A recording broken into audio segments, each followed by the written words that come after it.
जीता है। देखें,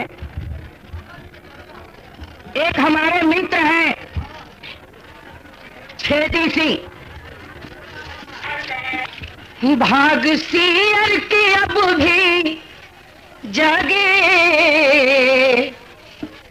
भाग सियर की अब भी जगे, चल के छाता पे मुहर लगे हो, भाग सियर की अब भी जगे, चल के छाता पर मुहर लगे, सब लुटेरों को पहचानिए, कौन है जिसने लूटा नहीं, इनकी चालों यो जालों में एक भी व्यक्ति छूटा नहीं, अपनी गलती से ही हम ठगे, चल के छाता पे मुहर लगे हो,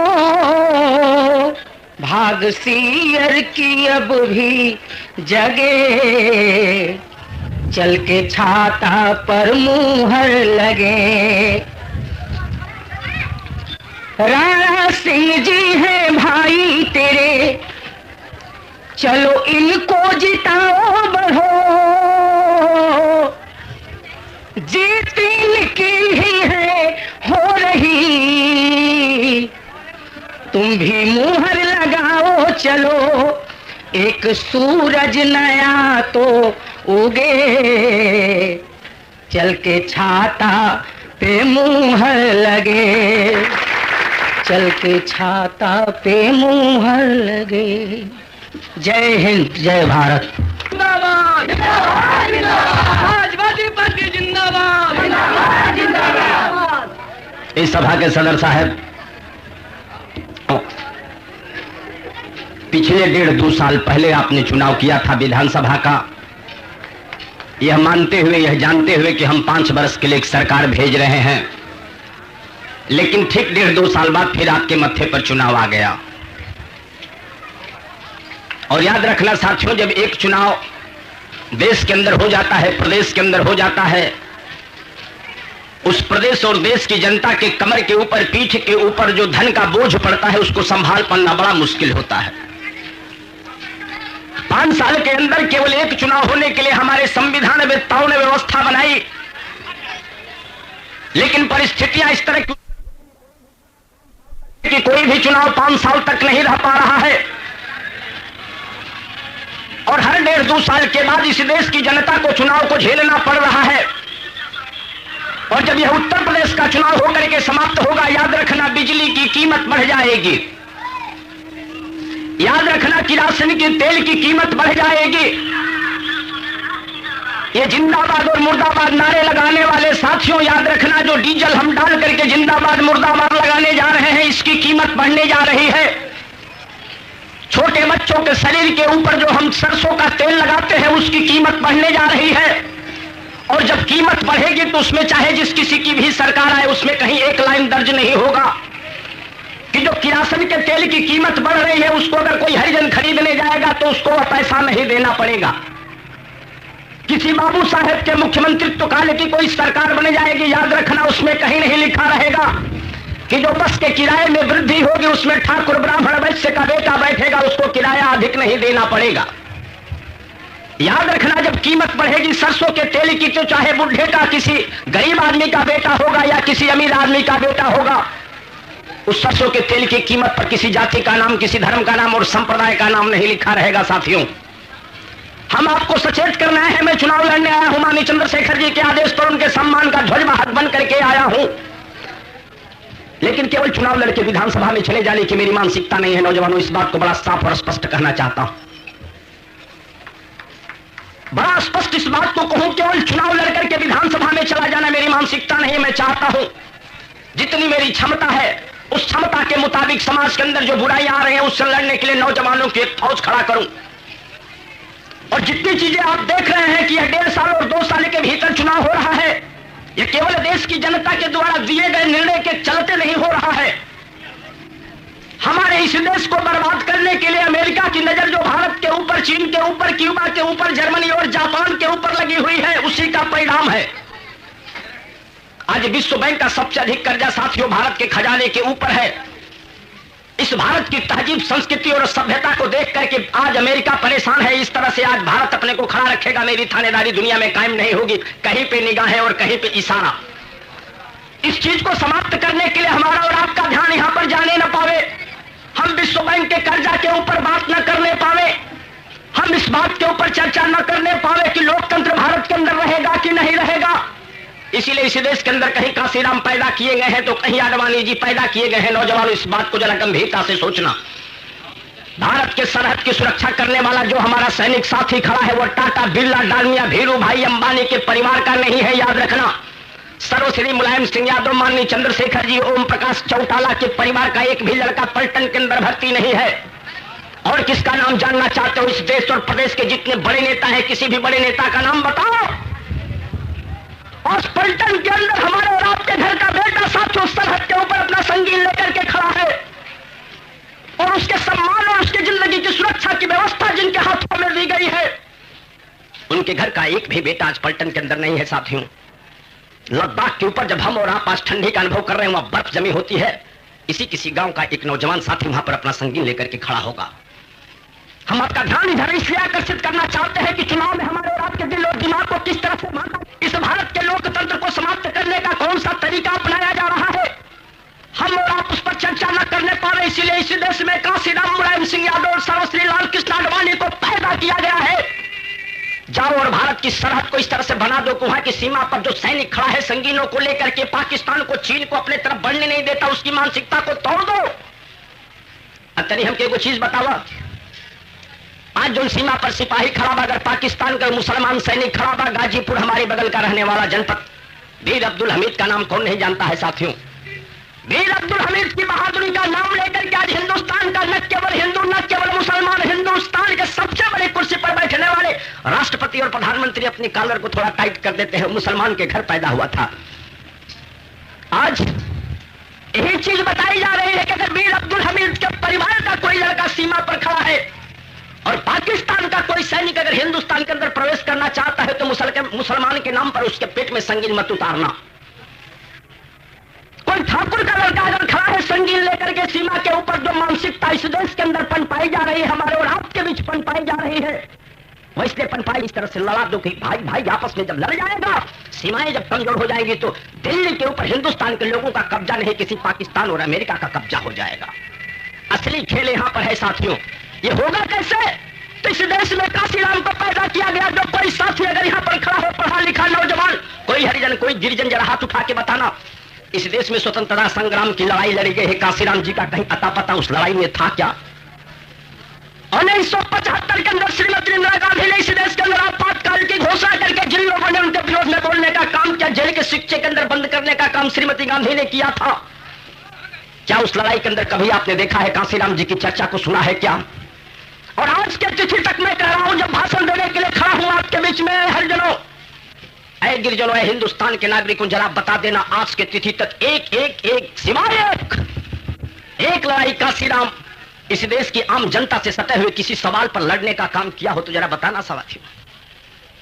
कभी नहीं। आज तक पूरे संसद से लेकर के संसद में दूसरी बार कांसीराम पहुंचा है, लेकिन आज के तिथि तक कभी हर भी एक जगह नहीं, 136 जगह हरिजनों के साथ उत्पीड़न का काम किया गया है, उनकी हत्या की गई है, लेकिन कांसीराम ने आज के तिथि तक संसद के अंदर उन हरिजनों के पक्ष में बोलने का काम किया हो? कोई साथी जरा में हाथ उठा के बता देना, आज तक नहीं किया। हरिजनों को नेता बन के बैठे हैं। कांसीराम जी जब भारत के राजनीति में प्रवेश किया, उनके भाषण के अल्फाज थे, परिणाम नहीं था। ऐ हिंदुस्तान के हरिजनों, जिस दिन मेरा राज आ जाएगा उस दिन ठाकुर को, ब्राह्मण को, वैश्य को, पठान को, सिद्दीकी को, बनिया को ले चल के अरब सागर में गिरा देने का काम करूंगा, उनको इस धरती पर रहने का अधिकार छीन लूंगा। माननीय कांसीराम जी 4 महीने के लिए मायावती जी की सरकार उत्तर प्रदेश के अंदर बनी थी भारतीय जनता पार्टी के सहयोग से। सिवाय इस इलाके के और पूरे मैं जानता हूं इस इलाके के ठाकुरों के ऊपर 117 की दफा चलाई गई। कुछ ठाकुर यहाँ के 8-10 बंद कर दिए गए होंगे जेल के शिक्षे के अंदर। इसके बाद भी माननीय मायावती जी ने आपने कोई काम किया है? मैं हरिजन नौजवानों से, हरिजन साथियों से पूछना चाहता हूं, माननीय मायावती जी 4 महीने के लिए मुख्यमंत्री बनकर के बैठे थे, एक अध्यादेश पास कर दी होती कि हाई स्कूल से लेकर के एमए तक की परीक्षा पास करने वाला, पढ़ने वाला कोई भी हरिजन का बेटा होगा, उसको वजीफे 150 नहीं बल्कि 300 दिया जाएगा। इसको मैं काम की श्रेणी में रखता। बताओ जो साथी हरिजन के बेटे यहां पर खड़े हैं, क्या आपके वजीफे में वृद्धि की गई? एक अध्यादेश पास की होती कि अगर कोई हरिजन गरीब आदमी अगर बीमार पड़ जाएगा तो अस्पताल के अंदर उसको भर्ती किया जाएगा, उसके दवाई का खर्चा सरकार वहन करेगी। क्या इस तरह का कोई अध्यादेश जारी किया गया? क्या माननीय मायावती जी आपने ऐसा किया कि कोई हरिजन का घर अगर गिर जाता है बाढ़ से तबाह होने के बाद, किसी हवा के अंदर, किसी बरसात के अंदर, उसके घर को बनाने का संपूर्ण खर्चा सरकार के खजाने से उठाया जाएगा? क्या इस तरह का अध्यादेश आपने पास किया है? और ऐसा कुछ नहीं किया तो 4 महीने के अंदर आपने कौन सा काम किया है? एक काम किया, उत्तर प्रदेश की खजाने को लूटने का काम किया है साथियों, इसके अलावा कोई भी काम मायावती ने नहीं किया। और जब कह रहा हूं तो समाज के अंदर माइक बात कर किस बात को कह रहा हूं, कोई साथी आएगा इसका जवाब दे देना। आज इस तरह के अल्फाजों को बोल करके वोट की राजनीति अपने पक्ष में इकट्ठा करने के बाद पहले कहे ठाकुर ब्राह्मणों को मैं हिंद महासागर में गिरा दूंगा, आज उत्तर प्रदेश के अंदर जब उनके समझ में यह बात आ गई कि हरिजन को मैं जहां कहूंगा वहीं वोट करेंगे, 85 इस समय सवर्ण कास्ट के लोग जाकर के चुनाव हाथी से लड़ रहे हैं साथियों। पहला वाला नारा कहां चला गया? वो भूल गया पहला वाला नारा। कल के दिन आज अखबार में मुख्य पृष्ठ पर कॉलम नंबर 3 में लिखा था, मायावती जी ने कहा मनुवादी व्यवस्था को हटाने के लिए सपा और भाजपा दोनों को ठीक करना पड़ेगा। जरा एक सेकंड सोचिएगा, भारतीय जनता पार्टी के सहयोग से मायावती जी आप मुख्यमंत्री की कुर्सी पर बैठती और भारतीय जनता पार्टी के सहयोग से कुर्सी पर बैठने पर जितनी जातियां होती रही, भारतीय जनता पार्टी का कोई नेता खड़ा होकर के बतावे तो सही कि क्या कभी कभी आपने आवाज उठाया? वो सरकार गिरी इस नाम पर नहीं कि मायावती की सरकार जनता के हित में कोई काम नहीं कर रही, बल्कि सरकार तो इस नाम पर गिर गई। किया कहते थे कि हमको 6 एमएलसी का टिकट चाहिए और वो कहती थी कि मैं 5 केवल 3 एमएलसी का टिकट दूंगी। इस सवाल पर उत्तर प्रदेश की मायावती की सरकार गिर गई। इसके अलावा भी कुछ किया? और तब मैं आपका ध्यान आकर्षित करना चाहता हूं, सदैव भाषा के नाम पर भारत के अंदर और इस प्रदेश के अंदर राजनीति करने का काम ये सभी पश्चिमी उत्तर प्रदेश के नेता है और पूर्वी उत्तर प्रदेश चारागाह बन गया है। माननीय मुलायम सिंह यादव जी का कोई भी बड़ा जुलूस और बड़ा प्रदर्शन इटावा के अंदर नहीं होता, बुलंदशहर बदायूं के अंदर नहीं होता, होता है गाजीपुर में, आजमगढ़ में। मायावती जी उत्तर प्रदेश के रहने वाले, काशीराम जी पंजाब के रहने वाले, पंजाब के विधानसभा में बता दीजिए कितने भाजपा के एमएलए हैं? 4, मध्य प्रदेश में 3, बिहार में इसी तरह की कोई संख्या। देश के नेता उत्तर प्रदेश में एक बार सरकार बन गई, दिमाग साथ में आसमान पर चढ़ गया। मैं नहीं कहता कि किसी को इस देश में राजनीति करने का अवसर नहीं मिलना चाहिए, लेकिन कहना कुछ और करना कुछ साथियों इस तरह से नहीं चलता देश की राजनीति। हमको और आपको फुसला करके, बहका करके, वोट को अपने पॉकेट में रख करके, और जानते हो क्या किया मायावती ने? इसलिए इस पर अधिक जोर दे रहा हूं कि आपका दिमाग इतना गड़बड़ हो चुका है साथियों कि मैं जिस गांव में गया वोट मांगने के लिए, पूछा उस गांव में कि क्या यहाँ के हरिजन बस्ती में जो सीयर विधानसभा क्षेत्र से बासपा का उम्मीदवार है हाथ जोड़ करके वोट मांगने के लिए आया? बताया गया कि बासपा का उम्मीदवार हरिजन बस्ती में वोट मांगने के लिए नहीं आता है कि वह जानता है कि यह तो वोट हमको मिलेगा ही मिलेगा। यह स्थिति बन गई। हम जा रहे थे, हमारे साथियों ने कहा उन्हें कहा जाता रहा, हम क्या हो गया? अतोने मत जाओ, हरिजन बस्ती है, उन्हें गैला का फायदा बा। इन्हें मत जा, यादव बस्ती है, इन्हें गैला का फायदा बा, वोट ना मिली। हेले चला इन्हें बाबू साहब का घर बा, पंडित जी का घर बा, राय साहब का बा, इन्हें चलो हमने कोर्ट मांगल जाए, इन्हें मिली। मुस्कुरा रहे हो साथियों, इस पर सोचोगे नहीं क्या हो गया हमको और आपको? हमको और आपको क्या बना दिया गया? भारत की राजनीति, प्रदेश की राजनीति। अरे राजनीति को छोड़ो, हमारे और आपके घर के संस्कार को, संस्कृति को, सभ्यता को कहां ला करके खड़ा किया गया है? यह गमई सभ्यता, भारत की इस गमई सभ्यता को हिंदुस्तान नहीं साथियों, दुनिया के लोग आकर के यहां से सहूर सीखने का काम करते थे। आज उसी देश और प्रदेश के अंदर कौन सा खेल हो रहा है? आज की तिथि में ही नहीं, इसके पहले इस भारत के गांव की सभ्यता को देखने के लिए वांगो जैसा आदमी इस देश में आया था। आज यह देश नाटक हो गया है साथियों। एक लड़ाई में कह रहा हूं, जितने साथी इस समय चुनाव के मैदान में हमारे खिलाफ में, हम उसको मेरे अलावे 9 लोग चुनाव के मैदान में हैं। एक लड़ाई में कह रहा हूं, इस जनता के सवाल को लेकर के, नौजवानों के सवाल को लेकर के एक लड़ाई अगर लड़ने का काम किए होंगे, इस कुर्ता पैजामा को जला दूंगा इसी चौराहे के ऊपर। वोट किस मामले पर मांगा जा रहा है? मैं इस जाति का रहने वाला हूं, इसलिए हमको वोट चाहिए। लेकिन मुझ जैसा व्यक्ति इस नाम पर वोट नहीं मांग रहा है। साथियों, मैं अपना अधिकार समझ के आपसे वोट मांगने के लिए आया हूं। जिस नेता के पीछे मैं अपने को कार्यकर्ता महसूस करता हूं, माननीय चंद्रशेखर जी इसी इब्राहिम पट्टी के रहने वाले हैं। दादा की उम्र के बराबर की उम्र के होंगे। क्या कभी आपने सोचा कि इब्राहिम पट्टी के गांव में पैदा हुआ, बरगद के पेड़ से बैल बना करके खेलने वाला, अपने कंधे पर झोला लेकर के कूद फांद के पहुंचने वाला, विद्यालय में पटरी लेकर के पढ़ने वाला हमारे और आपके परिवार का एक आदमी आज भारत के प्रधानमंत्री के कुर्सी तक पहुंच गया है। हमको और आपको गांव का प्रधान होने में कितनी बड़ी दिक्कत उठानी पड़ती है। इस पर गर्व और फक्र नहीं होता तो जरा बगल से सीख लीजिए। आंध्र प्रदेश में चले जाइए, नरसिम्हा राव से सीख लो भैया। वहां की जनता ने कहा नरसिम्हा राव ने कुछ भी नहीं किया, नंदयाल की जनता ने कहा कुछ नहीं किया तो क्या किया?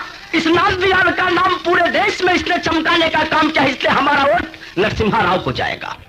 माननीय अटल बिहारी वाजपेयी जी लखनऊ से चुनाव लड़ने के लिए गए। लखनऊ की जनता ने कहा भले यह ग्वालियर के रहने वाले हैं, ग्वालियर की जनता जब वो लड़ने जाते हैं तो उनकी जमानत जब्त करा देती है, लेकिन हम अगर लखनऊ से आए, देश के बड़े नेता हैं, इनको लोकसभा के अंदर पहुंचना चाहिए।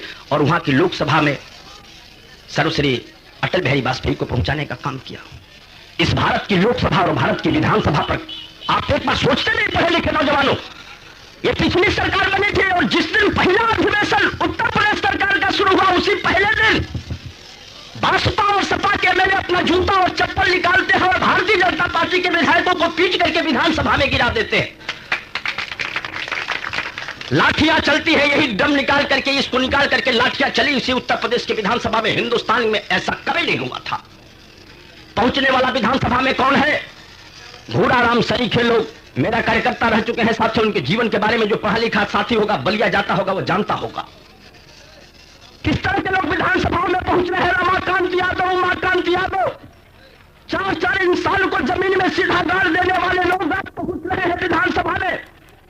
फूलन देवी पहुंच गई है भदोही से लोकसभा के अंदर। तहसीलदार सिंह को चुनाव लड़ाने का काम भारतीय जनता पार्टी ने सर्वश्री मुलायम सिंह यादव के खिलाफ किया था साथियों। पंकज चौधरी गोरखपुर से लोकसभा के अंदर पहुंचे हैं। पंडित हरिशंकर तिवारी जी, वीरेंद्र प्रताप शाही जी। आज यह लग रहा है कि राणा सिंह को आज अपना परिभाषा नहीं बताना पड़ता। अगर हाथ में पिस्टल लेकर के 7 लोगों को मौत के घाट उतार देता, आप सभी साथी मिलकर के एमएलए बना करके विधानसभा में भेज देते। आज किसी डाकू और चोर को, थानेदार को देख करके भागने की जरूरत नहीं है। अगर डाकू और चोर बहुत बड़ा क्रांतिकारी बनने की कोई आवश्यकता नहीं और बहुत बड़े क्रिमिनल बन जाते हो तो इलाके के लोग पीठ पर हाथ लगा करके विधानसभा में भेज देंगे। इसी संस्कृति को पनपा रहा है, इसी सभ्यता को पनपा रहा है। नौजवानों, इसके खिलाफ मैं लड़ने का मन बनाया हूं। केवल जब कह रहा हूं इस मंच से, पिछली बार लोकसभा का चुनाव हुआ था, घोसी में हमारे पार्टी, हमारे नेता का समर्थन कल्पना सराय को था। उनके खिलाफ में जो आदमी चुनाव लड़ा था हाथी से, उनका नाम क्या है गाजीपुर वाला? मुख्तार जी। मुख्तार जी बहुत बड़े खूनी है, सुना है। और जब मुख्तार के खिलाफ यह बात मैं कहता था, हमारे मित्र और दोस्त कहते थे मत बोलो, बहुत बड़ा गुंडा है, अंधेरे में गोली मार देगा। कितना कमजोर हो गया है हृदय साथियों। याद रखो, गुंडा चाहे जितना बड़ा हो, डाकू चाहे जितना बड़ा हो, एक राजनीतिक कार्यकर्ता के सामने गुंडे की कोई औकात नहीं हुआ करती साथियों। इसलिए मैं जोर देकर इन गुंडों के खिलाफ बोलने का काम करता हूं। इसका परिणाम भी जानता हूं, किसी दिन कफन के अंदर लिपट करके जलना पड़ेगा। लेकिन मैं चाहता हूं कि मेरे जाने के बाद भी आवाज दबनी नहीं चाहिए। राजनीति में कभी गुंडों का प्रवेश वर्जित नहीं करोगे। हिंदुस्तान, उत्तर प्रदेश में भी लाठियां चली है तो क्या चली, इस देश और प्रदेश में गुंडों का राज हो जाएगा। गुंडों के हाथ में ताकत चली जाएगी। वोट को मांगने का क्या तरीका बनाया गया, कभी सोचा आपने? कभी व्यवहार में इस बातों को ध्यान देते हैं?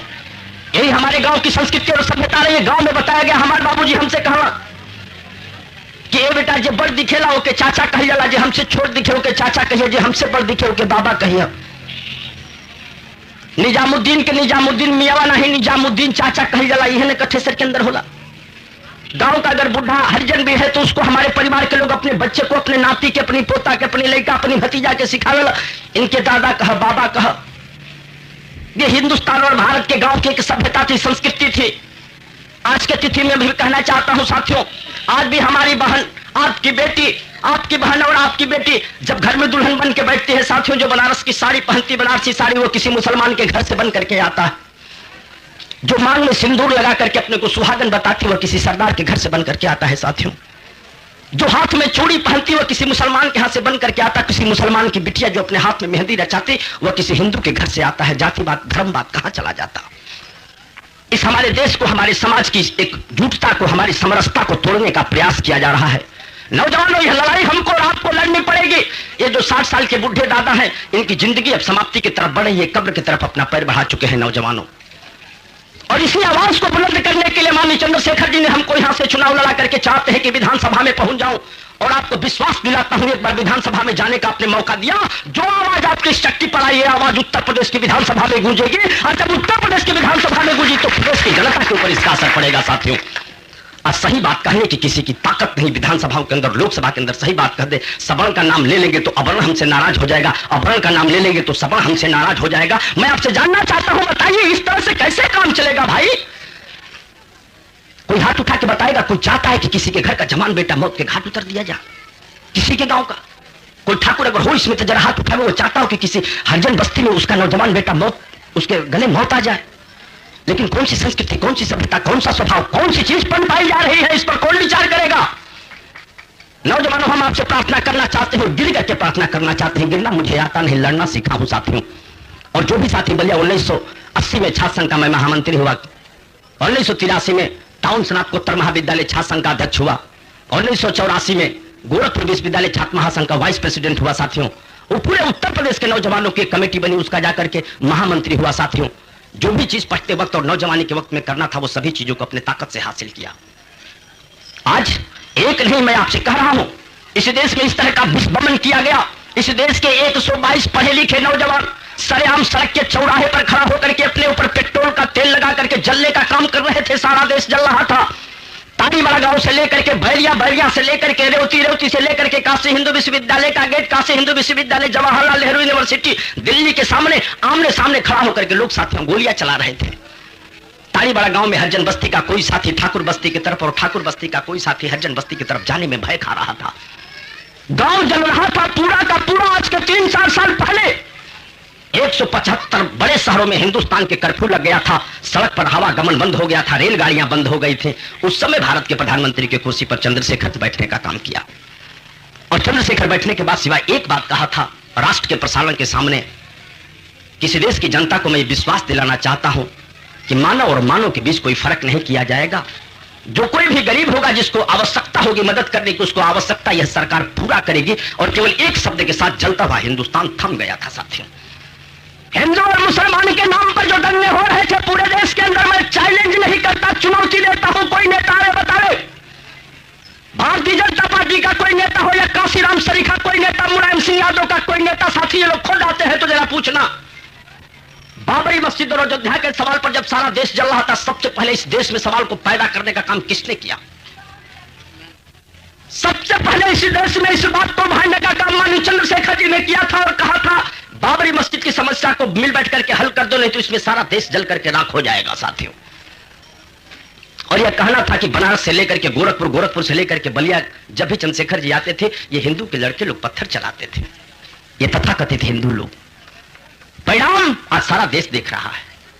लेकिन जरा आपका ध्यान मैं आकर्षित करना चाहता हूं, कहना यह चाहता हूं कि कहा जाता है हिंदू उद्वेलित हो गया, मुसलमान उद्वेलित हो गया, और केवल इस लड़ाई में पूरे हिंदुस्तान के अंदर 25,000 लोग, याद रखना 25,000, गुजरात से महाराष्ट्र के बीच में 25,000 लोग मौत के घाट उतार दिए गए साथियों। लड़ाई थी केवल बाबरी मस्जिद और अयोध्या के सवाल पर, 25,000 लोग मौत के घाट उतारे गए। लेकिन आडवाणी जी के सर पर कभी पत्थर लगा, साहबुद्दीन का सर टूटा, मौलाना बुखारी के पैर में कभी चोट लगी है, मुलायम सिंह यादव जी को गाली बकने वाले लोगों बताओ, मुलायम सिंह यादव जी के माथे पर कभी घाव लगा?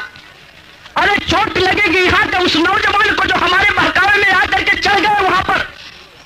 और याद रखना, जब वहां मौत होती है तो नेताओं के चेहरे में लाली छा जाती है कि मेरा वोट सही हो गया। एक तरफ हमारे जवान बेटे की लाश हमारे घर के आंगन से निकलती है और दूसरी तरफ आडवाणी जी के चेहरे पर लाली छा जाती है कि भारतीय जनता पार्टी का वोट बढ़ गया। 7 किलोमीटर की दूरी है आडवाणी जी के घर में और दिल्ली के अंदर अब्दुल बुखारी जी के घर में 7 किलोमीटर। आज तक न इनके ऊपर हमला किए, नहीं उनके ऊपर हमला किए। लेकिन यहां पर हिंदू और मुस्लिम के नाम पर लड़ा करके हमको और आपको दिमाग को बिक्री करके एक काम, केवल एक काम है, वोट हमारे पक्ष में जाना चाहिए। मैं चाहता हूं, मेरी चाहत है नौजवानों, किस तरह के गंदे लोगों के साथ वोट की अगर प्रवृत्ति जोड़ोगे हिंदुस्तान के अंदर, जो हमको और आपको जिंदगी जीनी है, इसमें जाति के नाम के ऊपर वोट मांग करके जो लोग भी पहुंच जाएंगे शासन के अंदर, वो यही काम करेंगे। नौजवानों, तुम तय कर लोगे, आप एक साथ मिल बैठ करके इस बात का मन बना लोगे कि इस चीज को हम चलने नहीं देंगे। विश्वास करो, कल से ये सभी चीजें बंद हो जाएंगी। किसी देश की मर्यादा संगीनों के साए में पलती है, किसी भी देश की मर्यादा संगीनों के साए में पलती है, और इतिहास उधर मुड़ जाता है जिस ओर जवानी चलती है। एक बार नौजवान इस देश का, प्रदेश का तबियत बना करके लग जाएगा। मुझे पूरा भरोसा है कि जो आज की ये तकदीरें फैलाई जा रही हैं, जो ये सब बातें फैलाई जा रही हैं, कल के दिन से समाप्त हो जाएंगे। मैं सीधे सीधे आप पर आना चाहता हूं। कहां से शुरू करूं? इस चुनाव में जितने लोग खड़े हैं, 9 लोग, जरा इनके बारे में लाभ बता दूं आपसे। नाम पकड़ूंगा, बात बिगड़ जाएगी, किसी का दिल दुख जाएगा। ये वोट मांगने का तरीका जो हम गांव में जा रहे हैं, हमसे समझाया जा रहा है, उसको मैंने आपके सामने रखा। कोई दारू पीने के लिए लखनऊ में मशहूर हो गया है साथियों की, शाम को दारू पीकर अपने कमरे के सामने लुढ़क जाने का काम करता है। सीयर विधानसभा क्षेत्र के लोगों, आपका जो प्रतिनिधि चुन करके यहां से जा रहे हैं, नाम नहीं पकड़ता किसी का, वो दारू और ताड़ी पीने के लिए लखनऊ के अंदर मशहूर हो गए हैं। अपने नाम का और आपके सीयर विधानसभा क्षेत्र का नाम इसी नाम से पहचाना जा रहा है। विधानसभा का सदस्य हमारे और आपके सम्मान का सूचक, हमारे और आपके सम्मान का रक्षक दारू पी करके नावधान में गिर रहा है। 8 फेल आदमी, हाई स्कूल फेल आदमी जाकर के हमारे और आपके संविधान के तहत वो हमको और आपको सम्मान देने का काम करेगा। ये हमारी चाहत, हमारी सोच, हमारी इच्छाएं। हम सीधे सीधे नौजवान आपके जिम्मे यह लड़ाई छोड़ना चाहता हूं। नौजवानों, इस बात को आगे बढ़कर लड़ना पड़ेगा। जिस दिन माननीय मायावती जी राजनीति के अंदर प्रवेश की थी, उनके गले में एक इसी तरह का काला धागा था जिसका दाम था 75 नौ का पैसा। आज के तिथि में उनके गले में जो सिकड़ी है 3.5 भर की,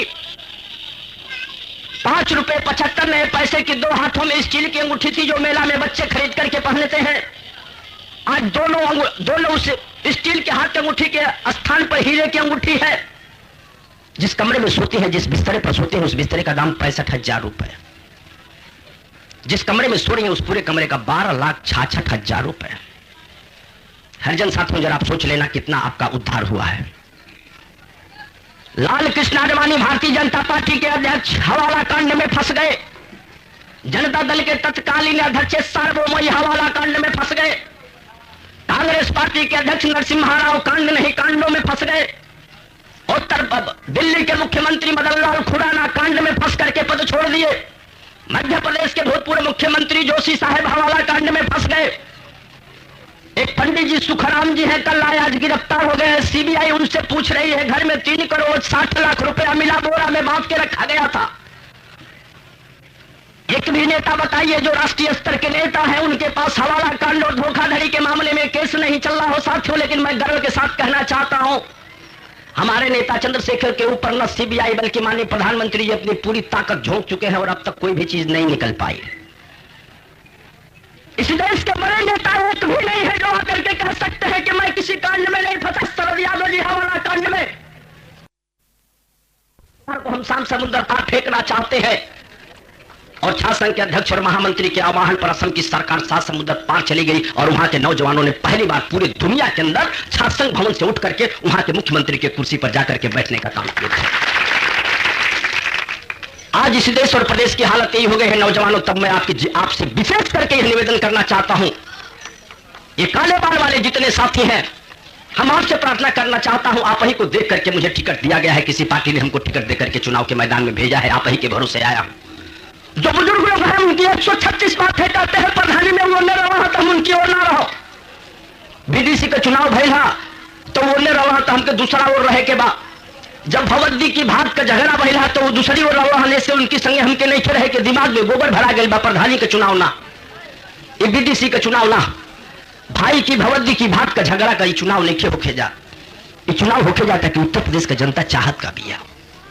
आपकी क्या चाहत है, आपकी क्या इच्छा है, किस तरह के लोगों को आप पसंद करते हैं? अगर फूलन देवी सरीखे लोगों को पसंद करते हैं तो मोहर मार देना साइकिल में। पसंद करते हो गुंडा के किसी गुंडा सरीखे लोगों को तो मोहर लगा देना कमल के फूल में। अगर आपके बगल में गाजीपुर के रहने वाले अब्बास जी सर लखनऊ अरे मऊ से चुनाव लड़ गए हैं, मुख्तार जी, इस तरह के लोगों को पसंद करते हो, बीजेपी बीएसपी चुनाव चिन्ह हाथी में मुहर लगा देना साथियों। और अपने गांव के प्रधानी जो गांव का सबसे बड़ा लफंगा हो उसके हाथ में दे देना, और तब जाकर के इस गांव की तकदीर, प्रदेश की तकदीर और देश की तकदीर सजने वाली है। और अगर चाहते हो कि सब चीजें बुरी है तो इसके खिलाफ आवाज नौजवानों हमको रात को उठाना पड़ेगा। इन लोगों के खिलाफ हमको रात को सीने की बटन खोल करके लड़ना पड़ेगा। राणा सिंह चुनाव जीत जाए हार जाए इसका कोई माने नहीं। आज इस चट्टी से जब इस आवाज को बुलंद कर रहा हूं किस तरह के गुंडे तत्वों के खिलाफ हमको आवाज उठानी है, तो 7 तारीख के बाद भी किसी न किसी दिन यहां पर मीटिंग लगेगी और इसके खिलाफ मैं आवाज उठाने के लिए आपको प्रेरित करूंगा, उत्साहित करूंगा। साथियों, चुनाव जीत करके विधानसभा में पहुंच जाने से मकसद पूरा नहीं होता। जिंदगी तो बहुत लोग जिए हैं। हमारे बाबा की उम्र और महात्मा गांधी की उम्र करीब करीब बराबर की रही होगी। महात्मा गांधी ने जो जिंदगी जी दिया, आज मरने के बाद भी जिंदा है। हमारे बाबा का नाम हमारा लड़का नहीं जानता। ये जितने लोग दिखाई दे रहे हो साथियों, एक बार सोचो तो सही कि आज नहीं तो कल इस जिंदगी को जाना है। न जाने जिंदगी की किस घड़ी में शाम हो जाए, न जाने कब मौत का पैगाम आ जाए।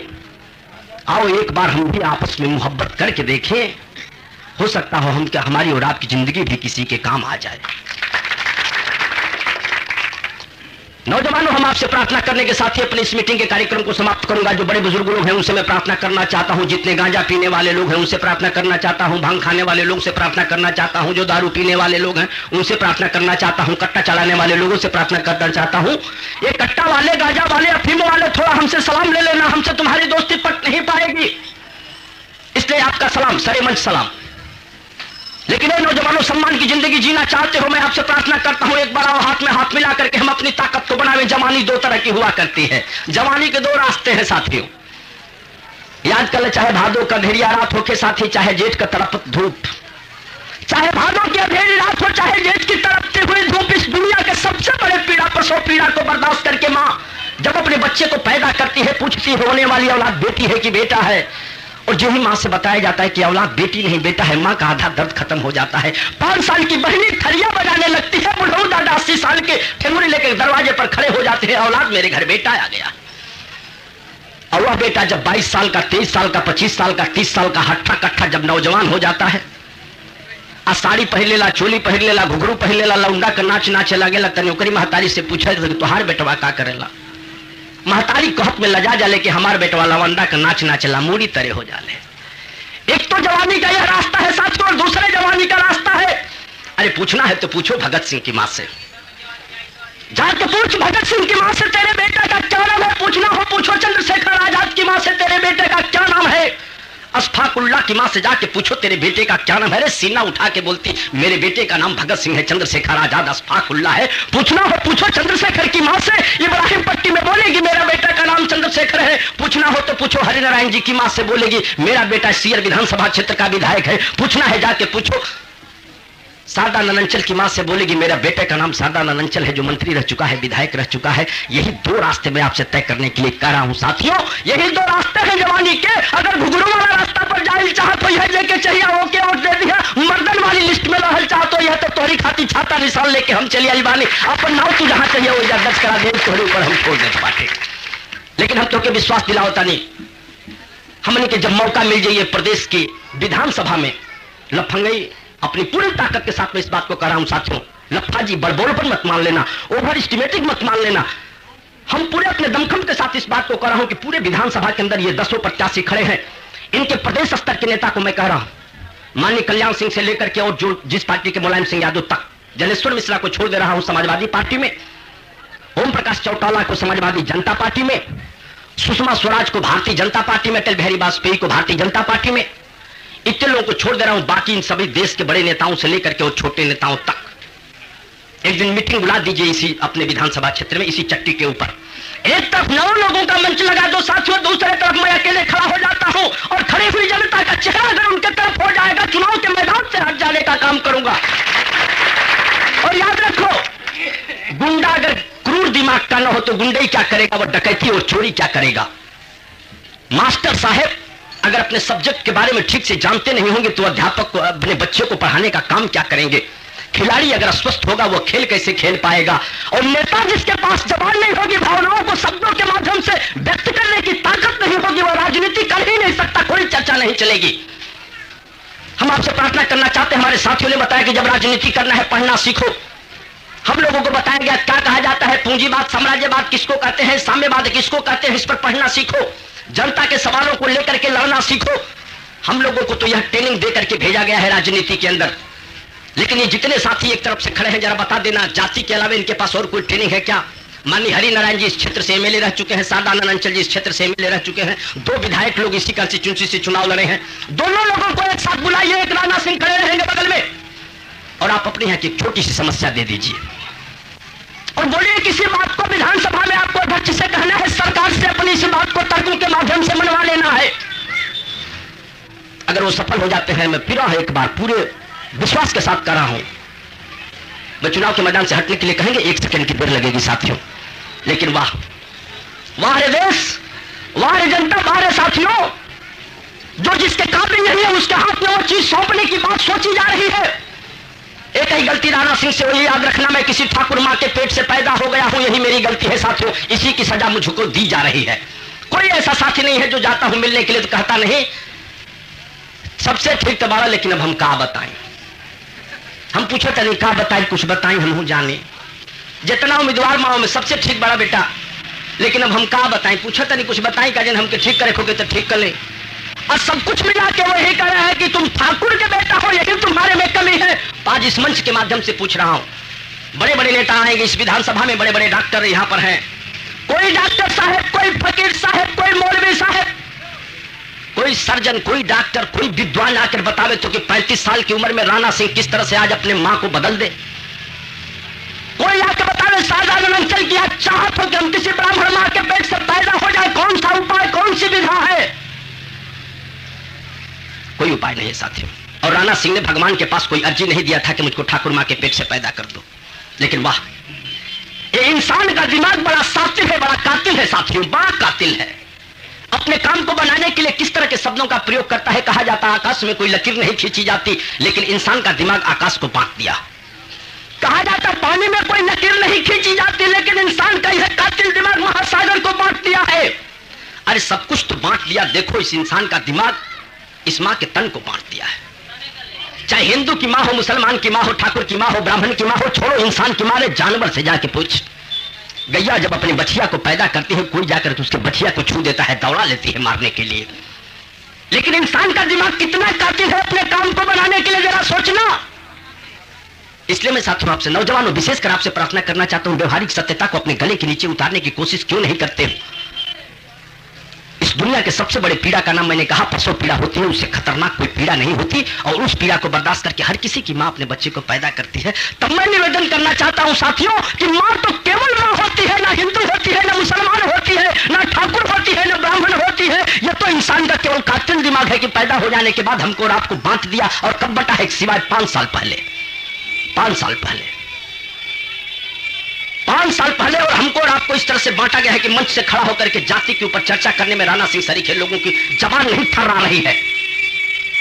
लेकिन याद रखना साथियों, ये सब चीजें टूटेगी, मिथक होगा, ये झूठ सब खुलेगा। मुझ जैसा आज अकेले पैदा है, कल 10 लोग पैदा होंगे जो इन बातों को आपको समझाएंगे, आपसे कहेंगे, और कल खुद भी आप इस बात को स्वीकार कर लेंगे। लेकिन उस दिन तक हमारे और हाथ से सब कुछ निकल चुका होगा।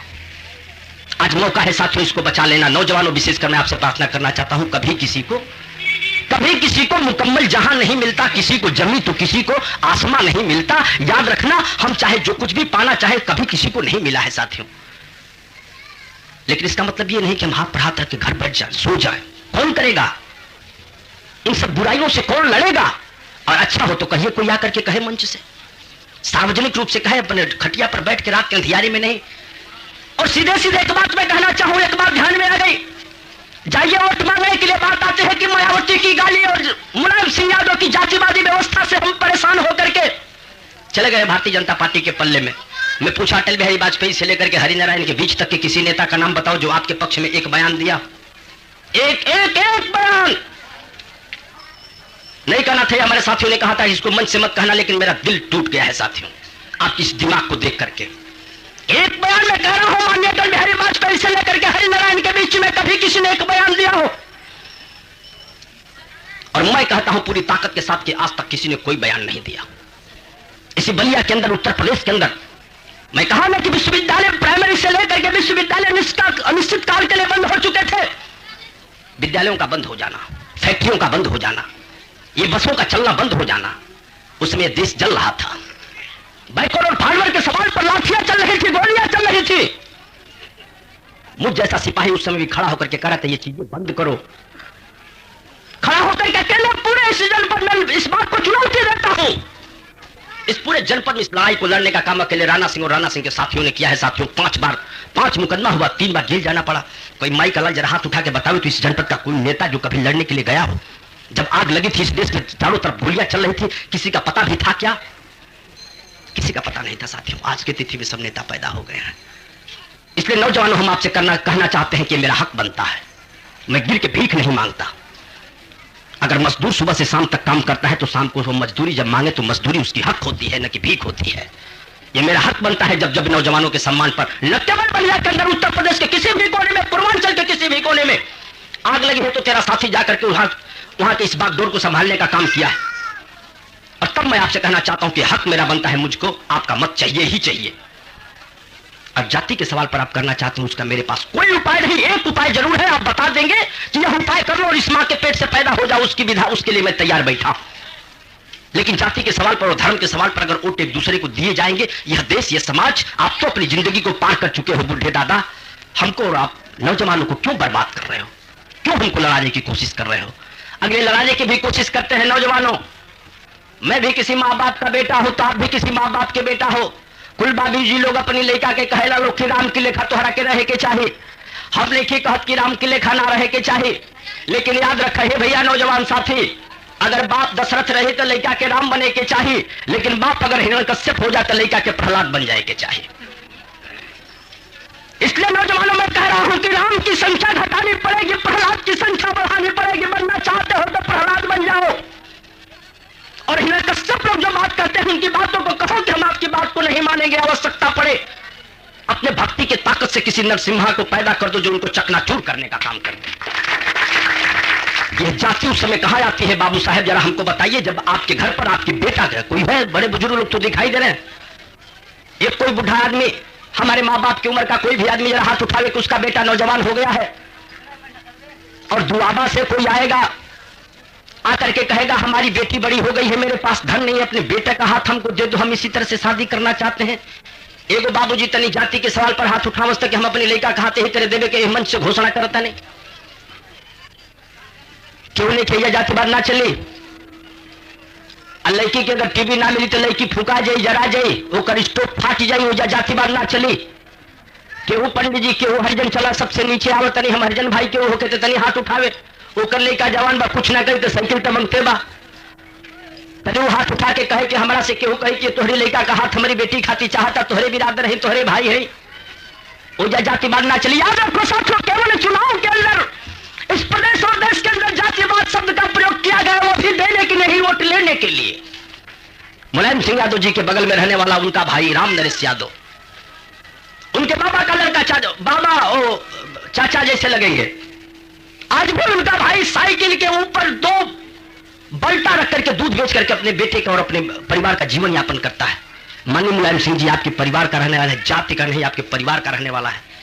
एक गाड़ी उसको दे देती, चलो मेरे पास भगवान का दिया सब कुछ ले जाओ, एक गाड़ी तुम्हारा दुख तो दूर हो जाए। वहां जातिवाद नहीं। माननीय चंद्रशेखर जी के पास, मैं अपने नेता के बारे में भी यह शब्द का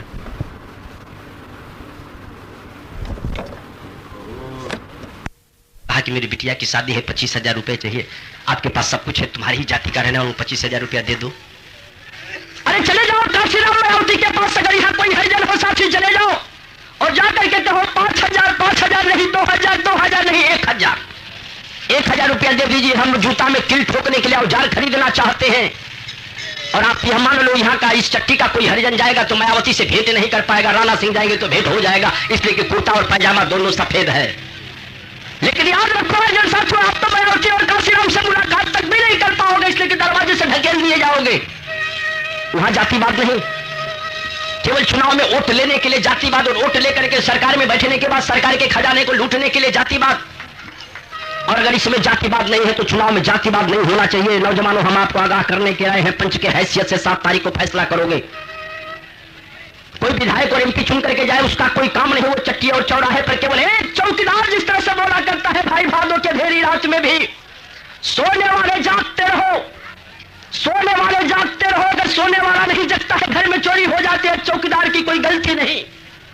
राणा सिंह सरीखे लोग अगर विधानसभा लोकसभा के अंदर जाएंगे, मैं विश्वास दिलाता हूं आपको हर मौके पर जगाने का काम करूंगा। जग जाओगे, घर में चोरी होने से बच जाएगी, सोए रह जाओगे, घर में डाका पड़ जाएगा। आज नौजवानों हम आपसे कहना चाहते हैं कि हमारे प्रदेश और देश के खजाने पर डाका पड़ रहा है, एक बार जगने का काम करो, नहीं जगोगे। याद रखो, मुलायम सिंह जी सिपाही के रहने वाले, जसवंत नगर सिपाही, और सिपाही से अगर मुलायम सिंह जी चुनाव हार जाते हैं, वहां के लोगों का चेहरा कालिक से पुत जाएगा।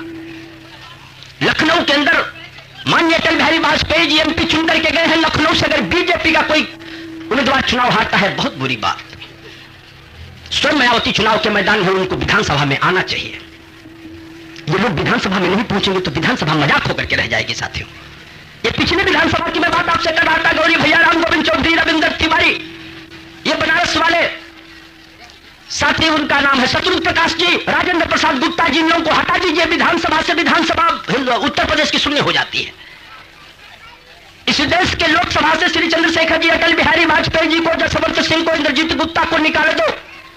लोकसभा में जो लोग बैठे हुए कह रहे हैं, रामविलास पासवान भाषण कर रहे थे, पीछे से आवाज आ रही थी, लोकसभा के सदस्य की आवाज, गजेड़ी है कि बैठा हुआ है, दिमाग ठीक नहीं थे, लोकसभा की आवाज है। आज लोकसभा में जो लोकसभा का सदस्य है वह लोकसभा में कह रहा है गंजेड़ी है, गंजेड़ी। हे भैया, अगर एरिया के लोग जाके जूता चप्पल चलावत वहां तक क्या गलती करता हूं। हम अंतिम बार आपसे प्रार्थना करना चाहते हैं, मैं शब्द इसलिए जोड़ रहा हूं साथियों कि मुझे पद मिले ना मिले इसकी कोई बहुत फिक्र नहीं, चिंता नहीं। जब इस काम को उठाया हो तो इसको अंजाम देकर के ही दम लूंगा। लेकिन याद रखो, जितने भी बड़े नेता हैं यहां से, जो भी सीयर से चुनाव जीतता है उसका नाम वाराणसी से छपने वाले समाचार पत्र में आता है। लेकिन चंद्रशेखर जी का उम्मीदवार जब यहां से चुनाव हार जाता है तो माया पत्रिका, India today, Indian express, Hinduja, सारे जितने देश के बड़े अखबार हैं उसमें मोटी हेडिंग में निकलता है, चंद्रशेखर जी अपने गृह कॉन्स्टिट्यूंसी से ही चुनाव हार गए। ये हमको और आपको सम्मान मिलता है साथियों। इसलिए साथियों, मैं आपसे प्रार्थना करना चाहता हूं, आपसे निवेदन करना चाहता हूं, केवल चंद्रशेखर जी की मर्यादा को बचाने के लिए नहीं, इस सीयर विधानसभा क्षेत्र की जनता को ताकत देने के लिए और आपके सम्मान और श्री को बचाने में मैं पूरी अपनी जवानी की ताकत को झोंकने का काम निश्चित रूप से करूंगा। या तो सीयर विधानसभा क्षेत्र की जनता की आवाज लखनऊ के विधानसभा में सुनी जाएगी या लखनऊ की विधानसभा बंद हो जाएगी। इन शब्दों के साथ नौजवानों, हम आपसे प्रार्थना करके जा रहे हैं कि जवान हो तो जिंदगी की जीत पर यकीन कर, जवान हो तो जिंदगी के जीत पर यकीन कर, और अगर कहीं बाहर है तो खींच ला जमीन पर। इन्हीं शब्दों के साथ मैं आज आपकी बात समाप्त करते हुए एक जगह जाना भी है, आज सिवाय यह कहूंगा कि चुनाव चिन्ह छाता इन सभी चीजों के खिलाफ लड़ने का मन बना करके आया। हमारे नेता से लेकर के और राणा सिंह तक, चंद्रशेखर से लेकर के राणा सिंह तक, ना तो हम लोगों ने जाति शब्द का प्रयोग करके वोट सार्वजनिक रूप से मांगने का काम किए हैं और ना ही तो इस तरह का काम कर सकते हैं साथियों। चाहे चंद्रशेखर की हैसियत लोकसभा में 3 की रह जाए या 300 की हो जाए, कभी कोई पोल टूटता नहीं है, मरता नहीं। अच्छाई और बुराई सभी के पोल खड़ा रहते हैं। चंद्रशेखर के बाद निश्चित रूप से इसी देश में कोई खड़ा हो जाएगा जो इस बात की आवाज चक्की और चौराहे पर लगाता रहेगा, भारत की जनता, ऐ भारत के साथियों, ऐ भारत मैया के पुत्र पुत्रियों, देवी देवताओं, अरे एक साथ बैठने का काम करो, आओ हम गरीबी से मिलकर लड़े। केवल 2 ही जाति इस देश में है, एक अमीर है, एक गरीब है, तीसरी कोई जाति इस देश के अंदर नहीं है साथियों। और पूरे इस सीयर विधानसभा में क्षेत्र में कोई भी आदमी अमीर तो है ही नहीं है जिसको अमीर की श्रेणी में रखा जाए। इसलिए हम आपसे प्रार्थना करना चाहते हैं, केवल चुनाव को वोट मान के मत दे दो, चलो किसी को दे देंगे, कोई आया दे। बहुत बड़ी ताकत मिली है साथियों। पहले रानी की पेट से आंधर कान कोटर लंगर में बुद्धि का पागल पाड़ा जौने पैदा हो जात रहा, उन्हें राजा हो जात रहा। लेकिन लोकतंत्र अब्राहम लिंकन के द्वारा जो दिया गया, जनता के ऊपर, जनता के द्वारा और जनता से राज किया जाएगा, बहुत बड़ी ताकत हमारे और आपके हाथ में दी गई। हम 5 साल के अंदर, 1.5 साल के अंदर जिसको चाहते हैं उसकी कॉलर पकड़ के कुर्सी से खींच देते हैं और जिसको चाहते हैं उसको बैठा देते हैं। इतनी बड़ी ताकत दी गई। आज रानी के पेट से राजा नहीं पैदा होता, आज बैलेट बक्से से राजा पैदा होता है जिसमें हमारा और आपका वोट पड़ता है। इतनी बड़ी ताकत हमको हमारे और आपके हाथ में मिली। और पंच के हैसियत से 7 तारीख को फैसला करने जा रहे हो, बेईमान पंच मत बन जाना। बेईमान पंच बन जाओगे बात बिगड़ जाएगी, पंचों के ऊपर से लोगों का विश्वास उठ जाएगा। अगर जज की कलम खरीदी जा रही है आज की तिथि में, 302 का मुजरिम अगर पैसे की ताकत से न्यायपालिका में जज की कलम को खरीद लेगा तो लोगों को न्याय के ऊपर से विश्वास खत्म हो जाएगा। आप पंच की हैसियत से बैठने जा रहे हो, अपनी ताकत को पहचानने की कोशिश करो साथियों। केवल इसलिए वो मत किसी को कर देना कि लंगड़ो लूज बाटे तो हमार तह। मैं कम से कम जिस कुल खानदान से आ रहा हूं उन लोगों से भी प्रार्थना करना चाहता हूं, राणा सिंह का अगर कोई पैमाना आप में फिट नहीं बैठता हो, राणा सिंह को मत करना। सुझाव जरूर देना कि ये चीजें अपने साथ जोड़ लोगे तब वोट लेने के काबिल हो जाओगे, कोशिश करूंगा उसको जोड़ने के लिए। लेकिन अगर कोई भी साथी इसमें फिट नहीं बैठता हो, मैं आपसे प्रार्थना करना चाहता हूं इन सब चीजों को नौजवानों आप बंद करो और इस लड़ाई को अपने आयाम तक पहुंचाने की कोशिश करो। जाति के सवाल पर और धर्म के सवाल पर इस देश को हमको और आपको तोड़ा जा रहा है। भारत के गांव की सभ्यता को तोड़ा जा रहा है, हिंदुस्तान और प्रदेश के खजाने को लूटने की कोशिश की जा रही है। इन सभी चीजों को तोड़ने और रोकने के लिए मुझ जैसा केवल सीयर से एक सिपाही चला जाता है, वहां जाकर के खोज लूंगा अपने अन्य साथियों को और विश्वास दिला के जाता हूं ये आवाज जो आज यहां पर कही जा रही है या किसी नगर लखनऊ के विधानसभा में कही जाएगी, वह प्रदेश की आवाज मानी जाएगी। लोकसभा से कोई बात कोई कह देता है, मैं देखा हूं साथियों लोकसभा के जो सदस्य हैं उनसे हमारी मुलाकातें होती है, सीधे सीधे मंच पर खड़ा करा दोगे अपना नाम, अपने कॉन्स्टिट्यूंसी का नाम, भारत का 3 नाम अगर बताने को कह दोगे गाड़ी फंस जाती है, लोकसभा में पहुंच गए। इस देश का लोकतंत्र मजाक होकर के रह गया है, राजनीति को लौंडे का नाच बना करके रख दिया गया है, जाति के नाम पर और धर्म के नाम पर वोट देकर के। ये कौन सी खेल की जा रही है इस देश के अंदर, प्रदेश के अंदर? हम और आप कौन सा काम कर रहे हैं? इसको रोकना पड़ेगा नौजवानों पूरी ताकत के साथ। इस काम में मत लगो कि कौन चुनाव जीत करके जा रहा है हार रहा है, इस काम में लगो कि अगर इसके काबिल नहीं हो तुमको विधानसभा में नहीं जाने दिया जाएगा। इसके लिए अगर 3rd क्लास डिग्री एक्शन लेना पड़ता हो, कभी अपने हाथ को पीछे मत रखना। जहां आवश्यकता पड़ेगी राणा सिंह आपको सबसे पहले अग्रिम पंक्ति में खड़ा हुआ दिखाई देगा। इन्हीं सवालों के साथ आज की तिथि में अपनी बात को समाप्त करके आपसे प्रार्थना करना चाहता हूं, इस जाति और धर्म से ऊपर उठो साथियों। यह देश टूटने जा रहा है, यह प्रदेश टूटने जा रहा है। जो छोड़ो हमारा और आपका गांव टूट गया है, हमारा और आपका घर टूट गया है। अब गांव में इस तरह की चर्चाएं हो रही है साथियों, ये शहर की चर्चाएं हुआ करते थे। गांव में एक दूसरे से भाईचारे का नाता था। आज भी गांव में किसी गरीब की बिटिया अगर शादी होने को होती है, गांव का बाबू साहेब खड़ा हो जाता है, ये गांव का बेटी है, इज्जत हमारी है। देखिए तो न बात हो तो हमसे बताइए, गांव का इज्जत है साथियों, ये सब टूट रहा है। आज भी गांव में मेरे पिताजी का देहांत हो गया था, काम था, थोड़ा हाथ पर चलाने के चलते भीड़ अधिक हो गई थी साथियों। आप आश्चर्य करेंगे, मुझे बड़ा फक्र बड़ा गर्व होता है, इसीलिए इस बात को मैं बार बार दोहरा रहा हूं। 5000 के दाएं बाएं लोग खाना खाने के लिए पहुंचे थे। मैं और मेरे परिवार का कोई भी सदस्य अपने हाथ से पत्थर तक नहीं छुपाया था। और हमारे गांव का चाहे दोस्त हो या दुश्मन, चाहे छोटी बिरादरी का हो बड़े बिरादरी का हो, उदय सिंह रतनपुरा के रहने वाले हैं, सुबह से शाम तक खड़े थे। कोई माई का लाल, हमारे परिवार का एक आदमी पत्तल को हाथ से नहीं छू लिया। गांव के एक एक लोगों को लगता था ये हमारे गांव की सम्मान की बात है, 10 बाहरी लोग आ रहे हैं, अगर कोई बात हो जाएगी तो गांव की जगहसाई हो जाएगी, बदनामी हो जाएगी। ये गांव की संस्कृति है, ये गांव की सभ्यता है साथियों, आज इसी को तोड़ा जा रहा है। ये शहरी सभ्यता के लोग भले तोड़ना हो, हम और आप एक बार प्रयास करें, इसी सीयर विधानसभा क्षेत्र से शुरुआत कर दे। हम आपको विश्वास दिलाते हैं आपकी किसी मनोभावना को कभी चोट नहीं आने दूंगा। और जब आपको महसूस होने लगे कि हमारे हमसे कह के कुछ गया और कर कुछ रहा है, केवल 10 साथी बैठ करके मेरा कानर सरेआम चौराहे पर पकड़ लेना, मां कसम उसी दिन विधानसभा के सदस्यता से ताक पत्र देकर के आपके बीच में आ जाने का काम करूंगा। जितना एक विधायक को पैसा मिल रहा है अपने कॉन्स्टिट्यूंसी के तरक्की के लिए, विकास के लिए, वो पैसा क्या हो रहा है, कहां जा रहा है? कभी सोचा आपने, पूछा है? केवल एक बार इसी क्षेत्र से बब्बन सिंह विधायक थे, मैं अभी अभी उनके घर से ही आ रहा हूं, हरिंदर घर पर मिले थे, उनके घर से आ रहा हूं साथी। बब्बन सिंह विधायक इसी क्षेत्र से एक बार 2 बार नहीं शायद 2-2 3-3 बार हुए थे। अब उनके घर से लौट करके आ रहा हूं। आज के तिथि में हरिनारायण जी जब विधानसभा में गए थे तो पैदल गए थे, और जब लखनऊ से सीयर में वापस आए थे तो जीप लेकर के, कमांडर जीप लेकर के आए थे। आज एक भी विधायक का नाम बताओ तो सही। मैं जिस दिन पर्चा भरने पिछली बार जा रहा था, घूराराम मेरे साथ राजदूत मोटरसाइकिल से जा रहे थे, वो मोटरसाइकिल पंचर हो गई उनके घर के सामने। हमारे मित्र कहीं ओमकार सिंह जी खड़े होंगे, उनको मैं पीछे बताया, गमछा पकड़ के हम लोग ले गए चिलकहर तक। आज घूराराम जी का हिसाब किताब जरा कोई बताना, शराब की ठेका में बैठे थे, करोड़ों रुपए का ठेका होता है, इसके खिलाफ कौन आवाज उठाएगा? आप नहीं लड़ोगे तो कौन लड़ेगा? मैं नहीं कहता हूं कि धन कमाना नहीं चाहिए, लेकिन भाई हो, नमक के दाल में डाला, नमक में दाल मत डाल दो। इस तहजीब को तोड़ने की हिम्मत पैदा करिए। इन्हीं शब्दों के साथ आज मैं समाप्त करते हुए नौजवानों, मैं विशेषकर आपसे प्रार्थना करना चाहता हूं, हर घर हर दरवाजे पर पहुंचना मेरे लिए बड़ा मुश्किल है। 284 जगहों पर पोलिंग होने को है। मैं नया आदमी हूं, इन लोगों की तरह मेरे पास धन उपलब्ध नहीं है। कोशिश करूंगा आपके घर और दरवाजे तक पहुंचने का, न पहुंच पाऊं उसको माफ कर देना। जितने नौजवान हो राणा सिंह बनकर की इस लड़ाई को लड़ देना। आपको विश्वास दिलाता हूं, सीयर विधानसभा क्षेत्र का नाम न केवल बलिया प्रशासन के कान में गूंजता रहेगा, उत्तर प्रदेश की विधानसभा में सीयर विधानसभा क्षेत्र की जनता की आवाज पहले सुनी जाएगी, इसके बाद अभी किसी क्षेत्र की जनता और विधायक की बात सुनी जाएगी। इन्हीं शब्दों के साथ आज मैं समाप्त। सियर की अब भी जगे, भाग सियर की अब भी जगे, चल के छाता पे मुहर लगे हो। भाग सियर की अब भी जगे, चल के छाता पर मुहर लगे।